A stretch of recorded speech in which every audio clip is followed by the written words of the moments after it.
and my experience was that culture and leadership was a big deal in not just in business performance. I mean, there's tons of studies that show that having a quote unquote good culture impacts performance.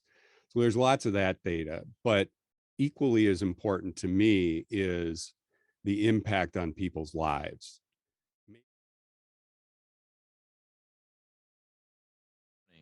It is awesome to be together again and great to see all of you again. Some of you have seen several times this week, so it's been a great week to keep seeing amazing people. And I'm excited to have Andrew Bennett on with us. I've learned about Andrew, I don't know, 2 or 3 months ago through another connection on here.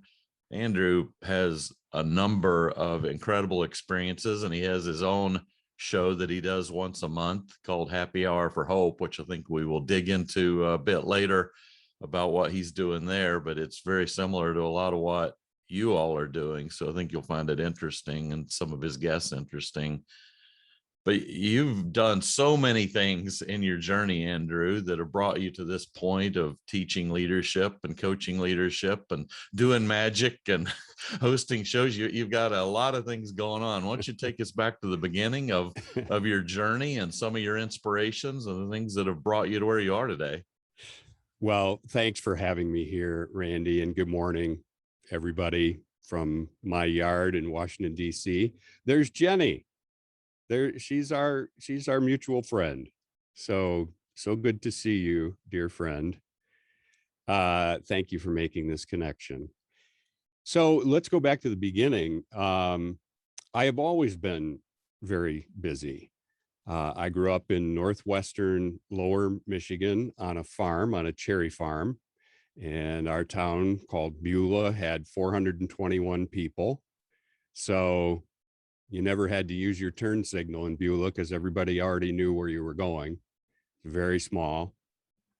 And I was introduced to magic when I was 7 years old. So my grandparents gave me a magic set, which a lot of kids get a magic set between the ages of 7 and 12. And most of the time they set it aside because magic is not something that, is instantly gratifying. It takes work and discipline and practice and all of that. But a few people, they catch the bug, and I caught the bug, and I was very serious about it. So I started my first business when I was 12 years old, and that was called Andrew Bennett and Company. And I was doing magic shows, and we had a larger town nearby, Traverse City, Michigan, that had about 10,000 people. And so there was a market, and I was doing shows in churches and Rotary clubs and Kiwanis and businesses and just, those kinds of things. And when I was 14 years old, I had my own TV show in Traverse City, the Andrew Bennett Show. And it was one of those, it was like the Howdy Doody Show, for those of you that are old enough to remember the Howdy Doody Show. It was a live audience and we played cartoons, but I would do magic in between the cartoons. So I did that all through high school until I went away to college. I got involved in leadership in school. I was the president of my class every year. I was president of student council my senior year. I also got involved in public speaking back then. So I was Michigan State champion in public speaking my sophomore year and my senior year. So by the time I'd gone to college, I'd kind of established the path for my life, which was being an entrepreneur, doing performances, presentations in front of groups, and leadership. So I went to school. I put myself through school doing magic shows. And when I graduated, I went to work for Joann Fabrics. And I was managing a store for Joann Fabrics. I was the only male manager out of 750 stores, which was an interesting experience. And Joann was not a great experience. It was a very negative culture, and But fortunately, after I'd been there for about a year, a friend of mine from college had gone to work for a company called Electronic Data Systems, EDS, that was based out of Dallas. And the company was about 4,000 people at that point in time. It was 1984. And she had met the CEO of EDS, and she said, you know, I know the way you feel about business and leadership, and I know you're having a miserable time, but there is hope, because I've met the CEO of our company and he's amazing. And he's going to be in Detroit, because my store, my Joann's store, was in Detroit. So she said, I can get a meeting with him if you'd like to meet him. And I said, well, of course. So one night after work, I went and I met with this guy. I'd never heard of him, but his name was Ross Perot. And I met with Ross for about an hour and a half. And I walked out of there on cloud nine, because all the things that he was talking about that they did at EDS in terms of the way they treated people, the values they had, the way they led, really inspired me. And so, but that was, you know, that was all I expected, was just a conversation. And so then the next day I get a phone call at the store, and it's Ross Perot. And he says, General Motors is buying my company. That's why I was in Detroit. And I need an assistant to take care of, I need a gopher in Detroit. And I know you're a manager right now, and this would be, you know, a pretty minor role, but if you're interested, I would love to have you do that. So I said, absolutely. So I spent the next 10 years working for Ross, and he became my mentor. I was his personal assistant for the first 6 months. And then he would rotate me into a different position in the company every 2 years. He wanted me to kind of learn horizontally the business so that one day I could be an executive. And so my last 2 years, he sent me to Australia. It was our first business in the Pacific Rim. And we had by EDS standards, it was a small account. It was a $5 million account annual. And we grew that account. I had a team of 24 people, and we grew that account to 65 million in 2 years without adding any additional people. So it was 1,300% growth. And they invited me to come back to the US after my 2-year tour there and teach people in the company how I did that, how we did that. And so that was kind of the start of my consulting training experience. I went to work for, and by the way, Ross didn't know I was a magician when he hired me. And so at the Christmas party that year, I did some magic. And afterwards, he said to me, Andy, that's real clever how you do that magic. You know, from now on, whenever you do a business presentation, you should use magic in it. And so a couple months later, he gave me an opportunity to do that. And it was at a meeting of the General Motors board of directors. So here's this 24-year-old kid presenting to the General Motors board of directors. And that's a story for another day, which is an amazing, hilarious story, but it went over big. And so that's when I started integrating magic into business. And he always said, don't do it just to do a magic trick, just to, you know, do something cute, but make it relevant, tie your message into your magic. And I've worked really hard at that over the years. So I left EDS and I wanted to learn the training business. So I went to work for a company in Seattle called Edge Learning Institute. And my goal was to be there for 5 years to learn the training business. And after 4.5 years, the company the partners got into a legal squabble and they laid everyone off. And so it accelerated my plan by about 6 months. But that's when I started Bennett Performance Group, which is my company that I've had for almost 25 years now. And I focus on leadership and organizational culture and personal development, deep personal development. And I've worked all over the world with over 130 companies, and I've done 39 long-term culture revitalization projects at Google and Marriott and Microsoft and Ford, but also small companies, a regional coffee company out of Detroit, Cadillac Coffee Company, family-owned business. So government, I've worked with the State Department, the Marine Corps, lots of different government agency, transportation, ICE. And that kind of brings us up to where I am. I know that's a little bit long story, but it's been quite an adventure. It's awesome. And did you convince Ross Perot to run for president then, or did he have that idea on his own? He had that idea on his own. And one of our buddies, when I first started out, became his chief of staff and was very involved in the campaign. It's funny because we have the same birthday, had the same birthday. Ross died, gosh, probably 4 years ago now, but we had the same birthday, and we used to call each other on our birthday. And right after the election, the second election, because he ran twice, I said, "Do you think you'll ever run again?" And he said, "Andy, you and I both know I'd make a better king than a president." Which, if you knew Ross, was, he called the shots.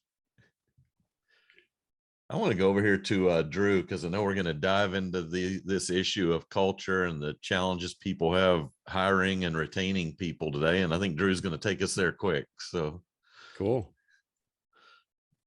One other thing, I also teach leadership in the executive leadership program at American University. And it's a program that's aimed at federal executives, people who are moving into the senior executive service, the SES, which is the highest level of civilian service in the government. And I also teach aspiring leadership to younger leaders. Awesome. Andrew, it's great listening to you. Hi, Drew. As soon as you started, I started thinking back to Miss Yuko O'Reilly. It goes back to a movie called Three Stripes and the Sun, starring Dick York, and it's about the Wolfhound legacy and the Holy Family Home Orphanage. And Miss Yuko used to always tell me, because I was always saying the same thing, you said, how I like being busy. And she said, "Drew, the Japanese symbols for busy are without heart." Oh, wow. And she said, no matter how busy you are, never lose your heart. So Andrew, I really appreciate it. I just sense there's an awful lot of purpose to the things that you do. It's really interesting. And as a young kid, you got out of college and you started working for Joann Fabric. So as you reflect back, you said it was really not that good of a culture. I really would love to dive in deeper to that. Has that always been the mark of lack of success? Because usually, you see things and you go out, a little bit of this, a little bit of that would make even a better culture. I'm curious as to if that's always been your mark of a poor culture, and that definition. What has been the mark of a poor culture? Your experience at Joann, and really defining that a little bit more for us all to understand, because I think we all seek out to create positive cultures in the organizations that we're with. And as soon as you started, I would love to hear your definition of Joann's, and if that's always been your mark of a poor culture, or if there's been other cultures that have been below that. Yeah, I mean, the reason that I was drawn to working on culture and leadership is I'm the kind of person that wants to get to the root of things. And so I don't want to deal with surface kinds of issues. I want to get to what the origin is and really, really change things, make an impact. And my experience was that culture and leadership was a big deal in not just in business performance. I mean, there's tons of studies that show that having a quote unquote good culture impacts performance. So there's lots of that data, but equally as important to me is the impact on people's lives, maybe even more important to me, because, you know, there was a parallel path in my life that I didn't mention, which is the kind of like behind the curtain, the personal side. My mother and my sister were killed by a drunk driver when I was almost 3. My father took me to live with my mother's parents. And then a year later, he started a new family that didn't include me. I stayed with my grandparents. My grandfather became my father. My grandmother became my mother. And Grandpa was largely responsible for my involvement in magic. He was not a magician, but he was just a very supportive, kind, loving man, and funny as hell. And so Grandpa had a mental breakdown when I was 13, and he took his own life when I was 16. And there's more. There's been a lot of loss. So the meaning of life has been really important to me. And because I've spent so much time in the business world, you know, we spend over 90,000 hours of our lives at work. And to me, to not feel fulfilled for 90,000 hours is bordering on criminal. And so a big part of my interest in leadership and culture is for people and the quality of their lives. So to this question about culture, there's a lot of reasons, as you all know, that businesses can struggle. There can be economic reasons, market reasons, there, you know, just all kinds of reasons that businesses can struggle. But culture is such a what's the word, insidious thing. You know, you can't put your hands on culture. It's hard to define, it's hard to measure, and yet it influences virtually everything. And so it's interesting for me that early in my career I had this contrast between Joann's immediately followed by EDS, because they were night and day. And it boils down to Joann Fabrics did not value people. I made a mistake. I misplaced a deposit. We had to do 2 deposits a day at Joann's, and I misplaced a deposit, and it just never showed up. It never turned up. And they held me responsible for it. They docked my pay for the amount, $700. I mean, it's not much, but it was 1983. So they took it out of my pay, and, you know, you think $700, not that much, but I was only making $11,200. And so it was, you know, it was like 6% of my total pay. And I just felt like no one had my back. You know, yes, the buck stops with me. Yes, I was responsible for that deposit, but, you know, how about a little grace? And so when I went to work for EDS in the first 6 months, I made a mistake working for Ross. And that was a $15,000 mistake. I hired a contract programmer that had a buyout clause. And it was $15,000 that we didn't need to spend because people were beating down the door to work at EDS. We didn't have to pay people $15,000 just to come to work there. And it was due to an oversight on my part. I didn't pay attention to detail. And here's the contrast. Ross said, and I'll save the long story because I'm long-winded this morning. Sorry. Ross, I said to Ross asked me what I thought he should do.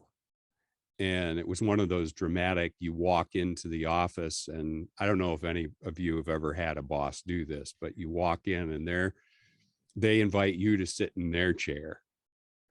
And that's what he did. So I went and sat in his chair, and he goes around and sits in the chair where I should be sitting across the desk. And he says, "Now I'm Andy Bennett. What are you going to do?" There was no preamble. Like, here's what we're here to talk about. He just dove into it. And I'd been up all night thinking about this. And I said to him, we can't afford to have people making $15,000 mistakes. I'm going to have to let you go. That's the conclusion I had come to. And he stands up and he pounds his fist on the desk and he says, "That is precisely why I am not going to fire you. I've just invested $15,000 in your education."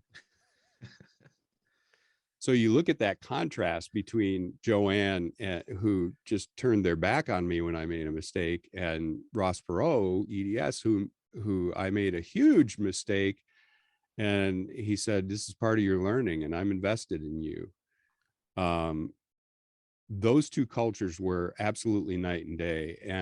And so in all the years since then, I have seen the impact of culture on both of those levels, on a business level and on a quality of life level.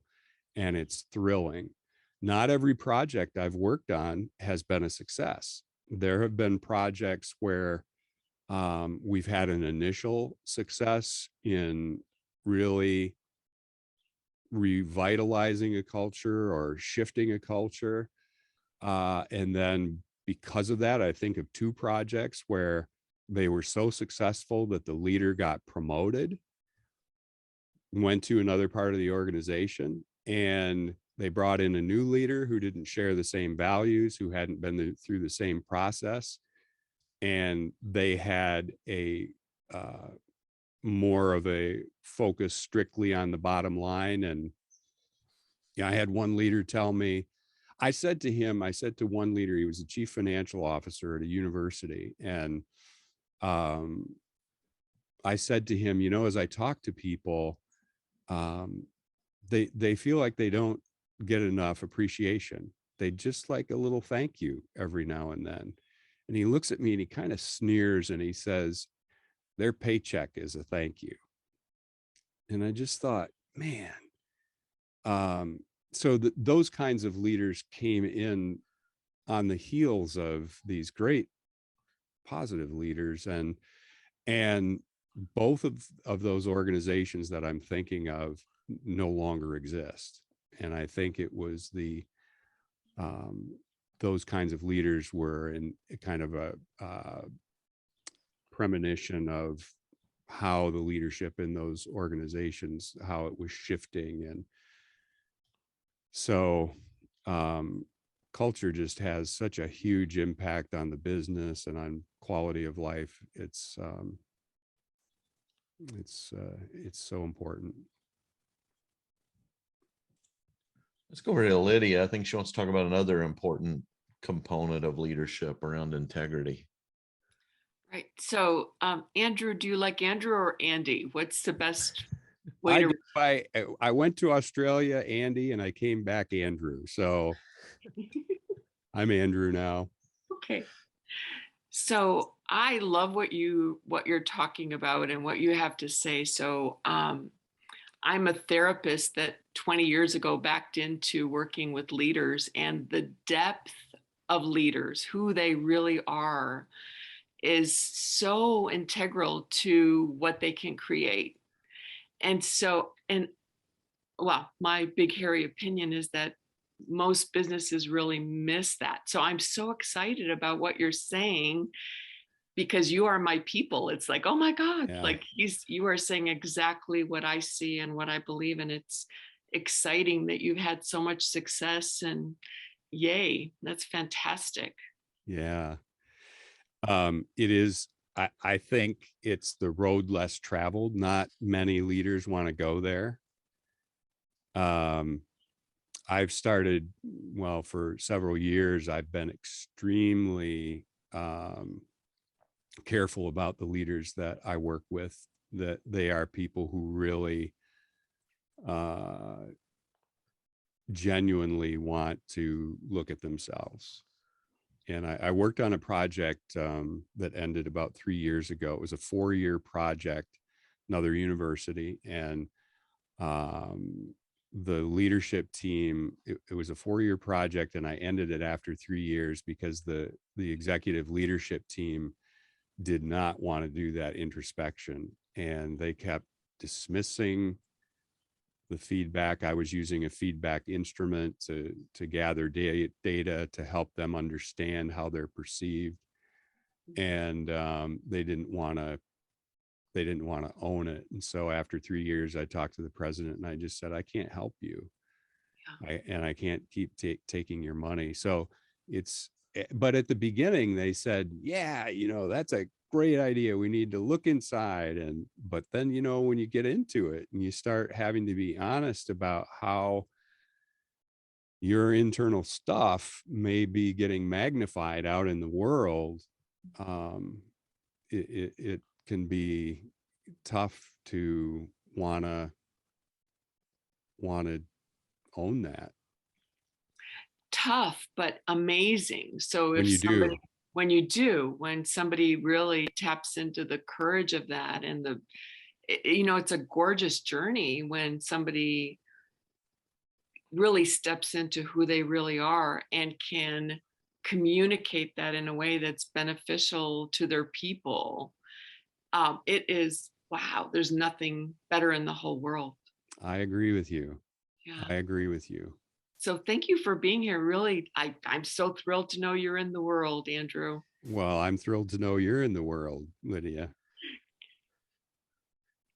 Steve, I don't know if you have a question or an observation, but I want to hear it. Thank you, Randy. Another great show. You're going to have to find a way to encapsulate this into some cookie form we can pass around at coffee breaks or something. So many great shows. Andrew, you've talked about culture, but what you're describing is leadership. So I want you to talk a little bit about that. Also, I'm really fascinated on the magic tricks and how you relate that over to leadership or culture issues. Yeah. So thank you for all of that. I appreciate it. Love those questions, Steve. So the connection between leadership and culture. I believe that leaders are architects of culture. I also believe that, so that's a conscious thing that you have to, culture is going to happen. So I should say what my definition of culture is. There's probably 1,000 definitions of culture, but I boil it down to something really simple, which is culture is the influence that your behavior has on others. So the behavior of leaders is magnified. People watch leaders for cues about how they should be behaving, speaking, the decisions they should be making. And I don't think, well, I've met a lot of leaders who aren't sensitive to that. I did a project with Motorola many years ago, and the plant manager, it was in a silicon wafer manufacturing plant in Phoenix. And the manager of the plant said to me, the first time I met him, he said, my first day, they were taking me on a tour, and I just happened to notice this basket of wafers kind of sitting on top of a machine. And he said, well, what are those? And they didn't know. The next day he walks into his office, and there's that basket of wafers with this meticulously prepared report about the wafers, when they were manufactured, the processes they'd been through, all of this. And he said, geez, I just asked a simple question. I didn't want someone to spend hours putting together a report about it. And he said, that's when I realized people are really paying attention and really reacting to me. So leaders are the ones that, through their words and their behavior, their beliefs, that influence the way they show up in 1,000 different subtle ways. Leaders really shape culture. I mean, everybody creates culture together. Coworkers influence the way they behave and react with each other. That's culture, the effect of our behavior on each other. But leaders have such a huge impact on it. And, and I think this is what was behind what Lydia was saying about doing deep work. In order for, I think, in order for leaders to really create great cultures, it takes deep introspection and looking at what your beliefs are. And something that's had my interest for the last 10 years is how you react to fear. Fear is something that we're afraid to talk about. We are fearful of talking about fear, but every single human being is wired physiologically. Our brains are wired in such a way that we're on scan. Researchers suggest that we spend about 80% of our brain power scanning for threats. And it's a survival mechanism. So we're looking for what's wrong, and we detect threats in meetings when someone disagrees with us.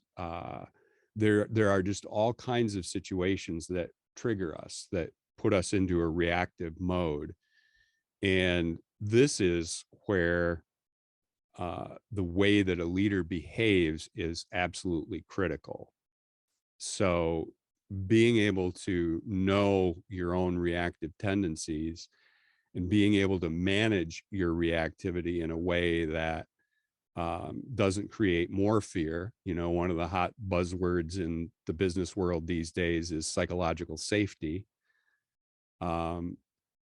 To create an environment where people feel safe to voice their opinions, to try experiments and fail, to take risks, requires psychological safety. And the way that you show up as a leader demonstrates whether or not the environment is safe. Look at Ross Perot and the way he managed me. It was so deeply powerful. So leadership and organizational culture should be an agenda. You've got your operational agenda that's running the business, but I think there's a developmental agenda that needs to run parallel to that. And the developmental agenda is, how do we get better at managing our own internal lives? And how do we get better at managing the way that we interrelate and work together, so that we're creating psychological safety, where creativity can flourish, and where we can build on the creativity of one another instead of moving to our corners and being divided. So that's the leadership and culture piece. The magic piece, if you want to get a flavor for it, I've got a couple of TEDx talks out there. The first one is called The Magic of Words. So you can just pop that into your YouTube search, Magic of Words. That one has been viewed over 500,000 times. And it talks about the power of our words, the influence that our words have in our inner narrative and how they influence our own performance. But it's also our external, the conversations that we have with other people. And there's some magic in there. I use magic in that presentation. And then my last TEDx talk was a couple years ago. It's called Practical Magic. And there's some magic in there. Both of those not only feature magic tricks, but they show how I make connections between magic and leadership, magic and improving personal performance, magic and enhancing the quality of your life. So let me give you one really quick example. The word abracadabra. Pretty much everybody knows abracadabra is the magic word. But very few people, including magicians, know what abracadabra means. I always thought it was a nonsense word. I just thought it was goofy. So I never used it growing up.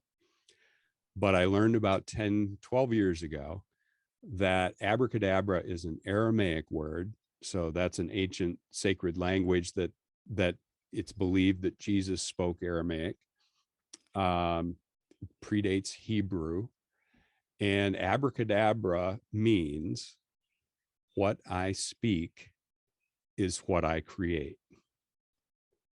What I speak is what I create. So it's about the power of our words at influencing what shows up in our lives. And if you think about that, what you speak to yourself internally influences how you're able to think, how you're able to perform. What you speak to others influences how they feel about themselves, what they believe they're capable of. I think for any of you that are parents, that's I'm sure that's very apparent to you, that the way you speak to your children has a huge influence on their well-being and their ability to accomplish things. So that's just one example of how I use magic in my work. And so I do workshops where we dig into this stuff, where we look at how are you using your words in your inner narrative? How are you using your words in your work environment? How can we be more conscious of the words we use? And, this idea of what we speak is what we create relative to a vision. We all know that a vision is something you need to have for your business. That's been preached forever. But so many people just go away and they go on a retreat and they crank out a vision statement and they make the posters and they put it up on the wall and they put it in their annual reports, but that's about it. And if what we speak is what we create, then what we want, if our vision is what we want to create, let's make sure we're speaking about that all the time. Let's not just have it on the wall in a poster. Let's make that an ongoing conversation. Ross used to call, we used to block 30 minutes on his calendar every morning, and he would call 4 people at random. We would get these numbers for him. He would call them and he would just say, so what are you working on and how does it relate to where we're going? And he wasn't looking for some pat answer, and you never knew when you were going to get that call. He just wanted to have a conversation about, are people aware of where we're going as a company, and do they understand how their work is an essential part of that? And he would always make that connection. You would tell him about what you're working on, and then he'd kind of sum it up at the end. He'd say, what you're working on is really important to this project that's a part of this, that's essential for this. And he would bridge those gaps, and people just felt like they were part of something important, like what they were working on that day matters. So interesting. Reminds me of the golden rule, which we all have been taught at some point in our life. Treat other people as you'd like to be treated.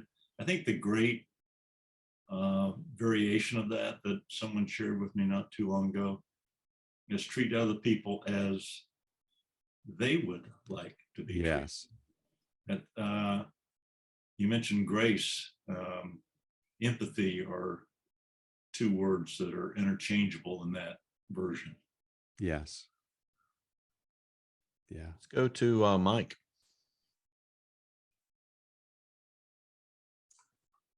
So I was just curious, you said now that you're selective about who you want to work with.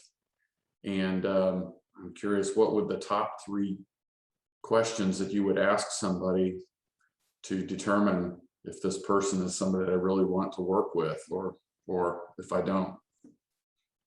Yeah. What a great question. Well, you know, the first question is, what does work mean to you? And so what I'm looking for there is a sense that work is about more than just, you know, hitting your profit goals. So I want to kind of assess whether or not this person has a bigger perspective about things, because I think that's really essential for what I want to be creating in the world, and the kinds of leaders that I want to be working with are people who have this sense that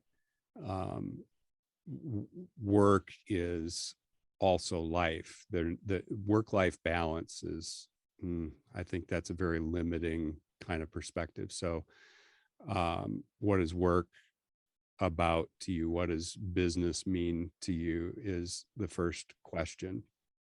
The second question is, tell me about some of the ways that your organization supports people. So how does the organization and how do leaders care for people? What I'm looking for there is, and these are all really practical things, they're not philosophical things. What are the things that you actually do for people? On my next happy hour for hope, which is next week, next Wednesday, my guest is going to be Bob Chapman, who's the CEO of Barry Waymiller. It's a $2.5 billion company. And they have this approach to leadership that's called truly human leadership. And when they were faced with downturns in their industry a few years ago, the employees all got together and decided that they would all take pay cuts rather than lay people off. Their attitude about people is that we're family, and you wouldn't lay off a family member. You know, you wouldn't say, well, you know, you just wouldn't lay off a family member. So what are the things you do to care for people in the organization? And the third question I ask is, what's the legacy that you want to leave behind? Because that also gives a sense of what this person is, their bigger perspective on things. And usually through that conversation, I can assess, without asking the question, I can determine whether or not this person is the kind of person that really will dig in. If there's some humility there, I think humility is one of the things I'm really looking for. I think humility is a really important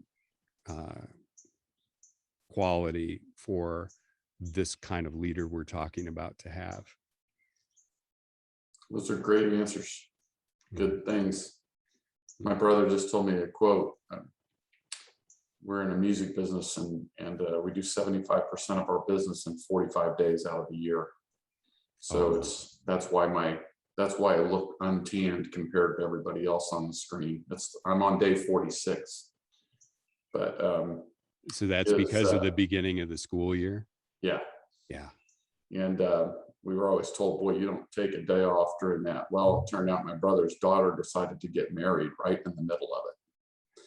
And so we all took a trip to Colorado to do that right in the middle of this, which was just unheard of because our parents told us never to do that. But I said to him, I said, wow, you're really really take a step out there, putting this thing right in the middle of the busiest season. And he said, well, you know, we work to live, not the other way around. And so, you know, I'm not gonna form my whole life around this. You know, it was important, but he took the steps to make sure that everything was taken care of while it's gone. But I thought that was really interesting. So when you answered the first question, that popped into my mind. So love the way you speak. You're, you know, the gait of your speech, and you're just casual confidence is awesome. Really cool. So thank you so much for letting us be here today. Thank you for that compliment, Mike. It's really my honor to be here. Let's go to Jeff. Thank you for sharing your insight. And you do a decent Ross Perot impersonation also. So Not bad. I used to call people in the office, Jeff, and I'd say, Jeff, get in here.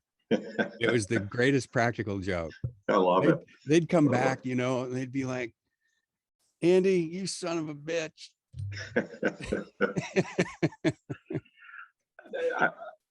Andrew, I'd love to hear your thoughts on, I'm real intrigued about building, creating or enhancing a company culture in a remote environment, hybrid environment.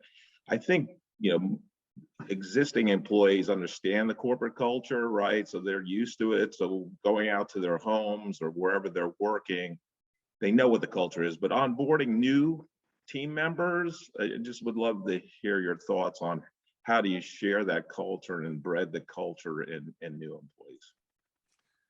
Yeah, what a great question. And I think I'm going to be a little limited in my ability to answer it because I've not been working during the pandemic. I've not been working on a long-term project where I'm, you know, as engaged. When I have a long-term project, it's a minimum of a year, and I'm spending at least 4 days a month on site with the client. And I love that because I consider myself a practitioner first and above all, is just in the trenches. I want to be someone that when I talk about leadership and culture, that it's coming from practical, real world stuff. It's not academic. It's not anything I've read in a book, that it's real. So I've not been doing that during this time. I think the closest thing, it might actually be interesting to hear from other people on this call what they are doing, because they probably have more experience than I do. But one kind of culture element during the pandemic that I have been involved in is in teaching at American University virtually. And I think I've been really successful at creating a strong culture for my classes. I had one of my students that was a student a year ago contact me this morning, and she actually talked about how she's been applying one of the magic structures that I use in my work is appear, disappear, and restore. That's in my second TEDx talk.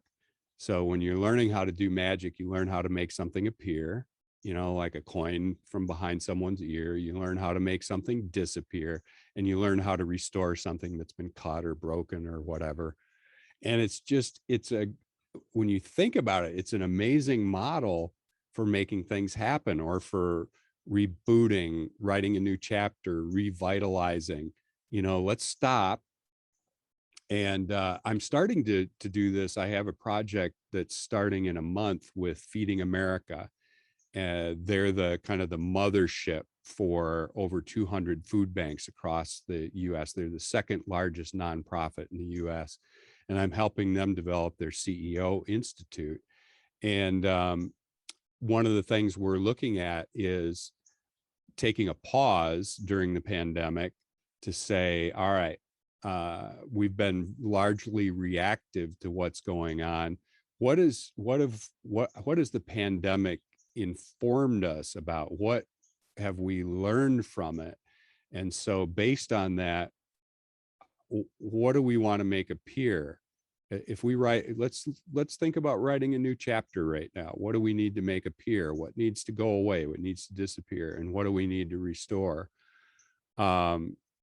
So this particular student wrote to me this morning and said that she'd been using Appear to get really clear about what she wanted to create. She'd had some great results, but in the class, a lot of what we've done to create culture has been just to make space for conversation and fun. We've done a lot of fun things that you can do through Zoom, interactive kinds of fun, and lots of conversation. I know a lot of people who have taken new jobs during this time, and they haven't ever met their team in person. And what I'm hearing from those people is that the casual conversations, I think we're doing a lot of meetings on Zoom, but it's the casual conversations that help you learn the culture. If you think about it, when we were back in our offices, it would be, hanging out in someone's doorway and shooting the shit. Excuse my language. Grew up on a farm. Old habits are hard, die hard. But just chatting.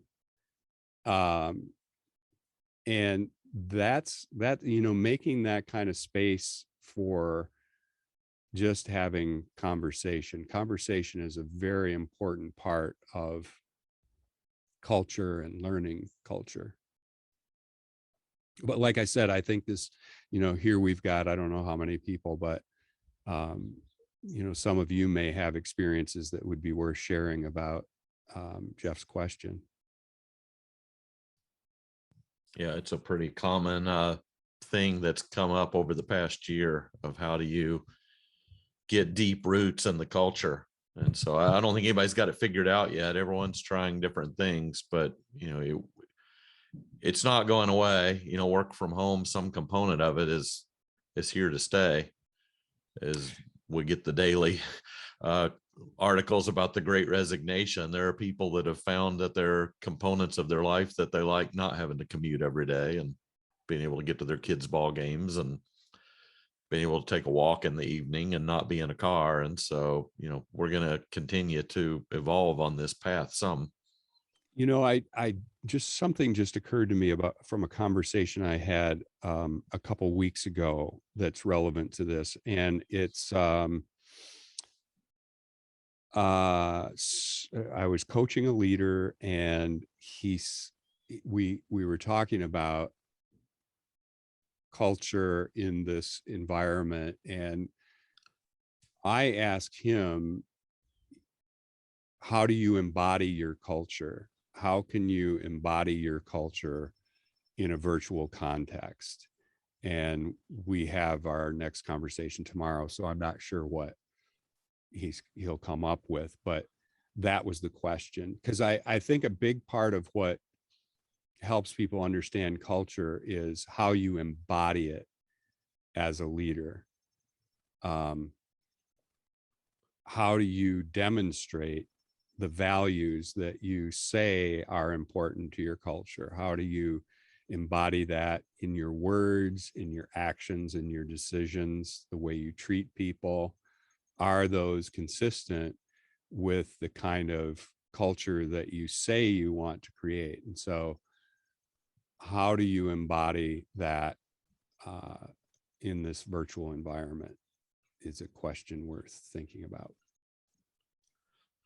And there's an important component of that, which is more difficult to build remotely. But as you mentioned earlier, people are watching for clues. And I had a lady call me one night this week, and she was struggling with her boss. She lived in another city, and she was struggling with her boss because she said, he's saying all the things that are posted on the wall and the values, but his actions are different.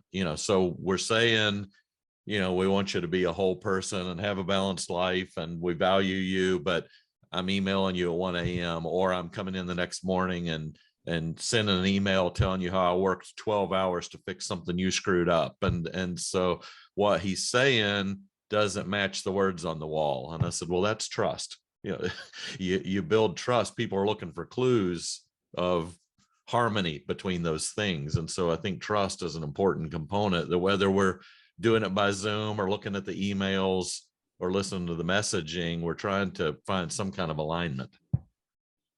Yeah, I mean, it's interesting, Randy, because I wonder if that leader is even conscious of that. So much of what we're talking about here requires being conscious of it. Like, do they even think that sending that email at 1 a.m. subtly conveys the idea that, you know, work is in session 24/7? If you don't know, you assume it. If I get an email at 1 a.m. and, hey, I need this done in the morning, I'm assuming that you want me to be working right now. Yeah. Let's jump over to Lydia. So Andrew, are we invited to your happy hour? Absolutely. Okay. Yeah. All you need to do, this is very simple to register. It's free. Is go to happyhourhope.com. And you'll see on there where you can register. It does require registration, but you don't go on my mailing list. You go on a Happy Hour for Hope mailing list so that I can let you know when the next one is. I'm going to end Happy Hour for Hope actually in November. It's been going on for 1.5 years. I started it to create an oasis during the pandemic. And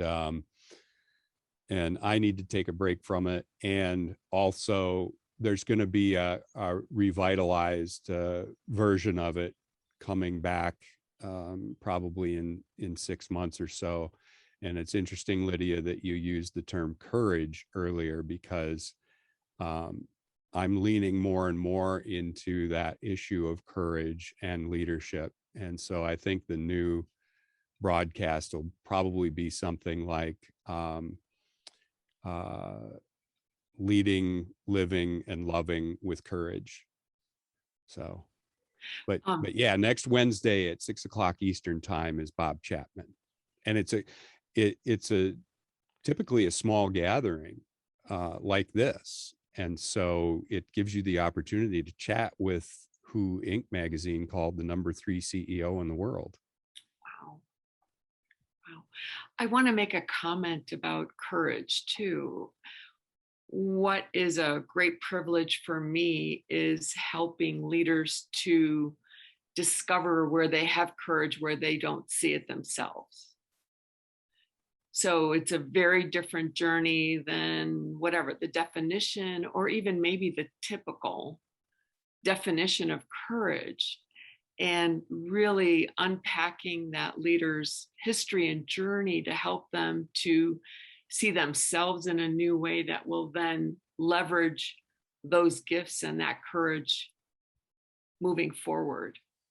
So do you have an example of courage where someone might not be aware of it, like you're saying?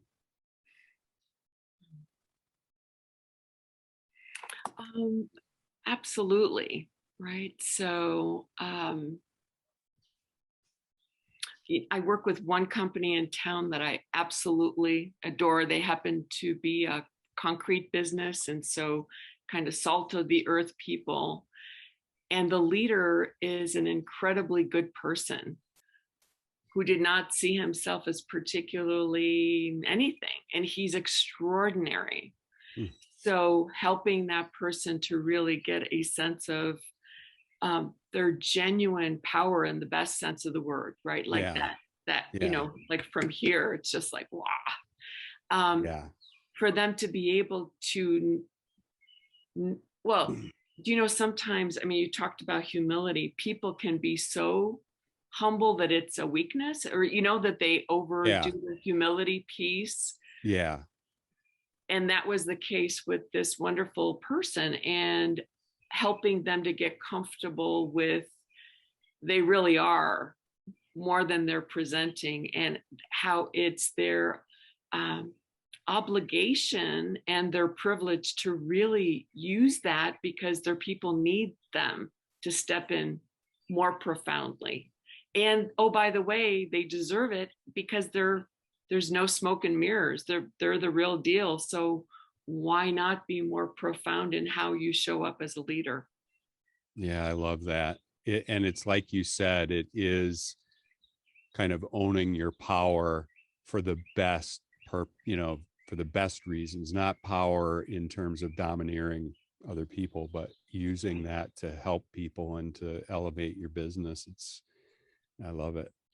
Yeah. So, and that's like the best, right? Like when you get those companies or those leaders, like that's just like, that's the best. It's,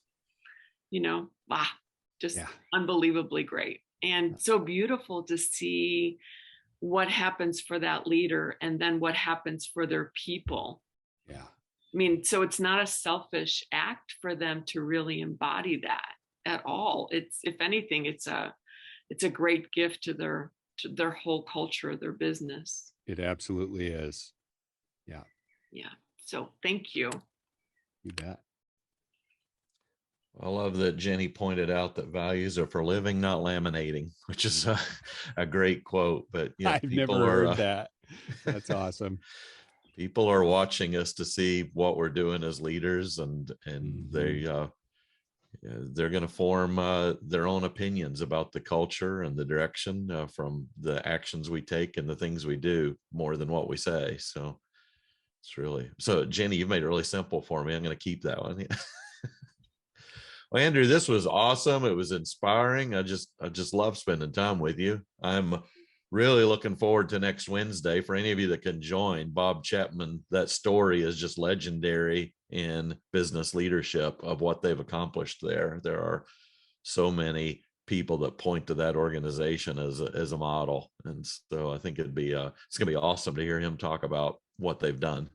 Yeah. And like I said, it's a great opportunity in a small group like this. I mean, when would you get an opportunity to chat with someone like that? Is a very inspiring story. And thank you so much, Randy, for inviting me. And thank you all for listening. I was long-winded today, but it was all good stuff. It's not long-winded when it's full of nuggets.